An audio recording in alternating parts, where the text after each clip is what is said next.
Friends, welcome to SL study. आज हम आपके लिए लेकर आए हैं मध्य प्रदेश में नदियाँ, इसका पार्ट 2 है।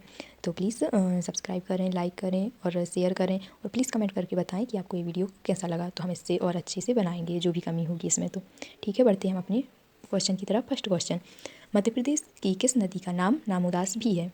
तो इसका राइट आंसर है option number C. Correct answer है नर्मदा नदी। नर्मदा नदी को नामोदास कहते हैं। मध्य प्रदेश की नर्मदा नदी के अन्य भी नाम हैं, जैसे रामायण में इसे रेवा कहा जा गया है, भूगोल में टॉलमी ने नामोदास कहा है, जबकि अन्य नामों में मैकलसोता और सूर्या देवी भी शामिल हैं। नेक्स्ट क्वेश्चन सेकंड, नर्मदा की कुल कितनी सहायक नदियां हैं? तो इसका राइट आंसर है ऑप्शन बी, 41 सहायक नदियां हैं नर्मदा की। बी ऑप्शन करेक्ट है। नेक्स्ट 3, ताप्ती नदी का उद्गम कौन से ज़िले में है? तो इसका राइट आंसर है option number C, Betul. Betul Tapti नदी का उद्गम स्थल है। 4, पांडव जलप्रपात किस नदी के निकट स्थित है? तो इसका राइट आंसर है ऑप्शन नंबर ए, पन्ना के निकट। नेक्स्ट 5, पूर्वा जलप्रपात किस जिले के निकट है? तो इसका राइट आंसर है option number B. B correct answer है रीवा। नेक्स्ट क्वेश्चन की तरफ बढ़ते हैं। 6, अप्सरा जलप्रपात किस स्थान के निकट स्थित है? तो इसका राइट आंसर है ऑप्शन ए, पचमढ़ी। अप्सरा जलप्रपात पचमढ़ी के पास में स्थित है। 7, सागर के निकट कौन सा जलप्रपात है? तो इसका राइट आंसर है ऑप्शन डी, भालकुंड। भालकुंड सागर के पास में है।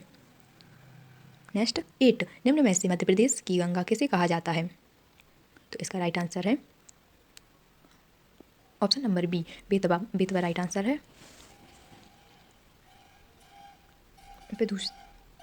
यह प्रदूषण के लिए आधार है, मतलब प्रदूषण का। 9, मालवा की गंगा किसे कहा जाता है? तो इसका राइट आंसर है option A, Shipra. Shipra right answer है। मालवा की गंगा छिपरा को कहा जाता है। नेक्स्ट 10, दस्यू की शरणा स्थली किस नदी को कहा जाता है? तो इसका राइट आंसर है ऑप्शन ए, चंबल नदी। चंबल नदी को दस्यू का शरणा स्थली कहा जाता है। 11, इस स्थान में 2 नदियाँ निकलती हैं। तो इसका राइट आंसर है ऑप्शन डी, अमरकंटक। अमरकंटक में 2 नदियाँ एक साथ निकलती हैं। 12, काली सिंध नदी के किनारे कौन सा नगर बसा है? तो इसका राइट आंसर है ऑप्शन बी, सोनकच्छ। सोनकच्छ काली सिंध नदी के किनारे पर है। नेक्स्ट 13, नर्मदा नदी के किनारे कौन सा शहर नहीं बसा है?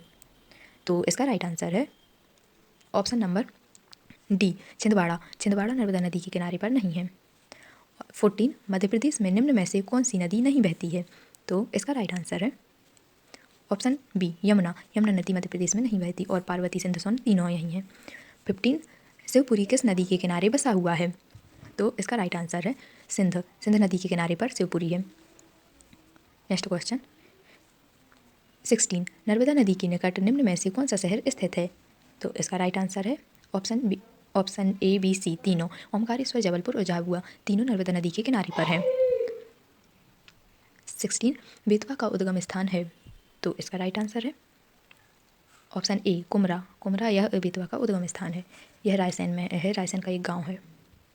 17, निम्न में से कौन सी नदी चंबल में नहीं मिलती है? तो इसका राइट आंसर है ऑप्शन डी, वर्धा। वर्धा नदी चंबल में नहीं मिलती। नेक्स्ट 18, रामघाट मध्य प्रदेश की कौन सी नदी पर स्थित है? तो इसका राइट आंसर है option number A, Shipra. Shipra नदी पर रामघाट स्थित है। नेक्स्ट 19, मध्य प्रदेश का सबसे ऊंचा जलप्रपात कौन सा है? तो इसका राइट आंसर है ऑप्शन नंबर सी, चचाई जलप्रपात। यह मध्य प्रदेश का सबसे ऊंचा जलप्रपात है। नेक्स्ट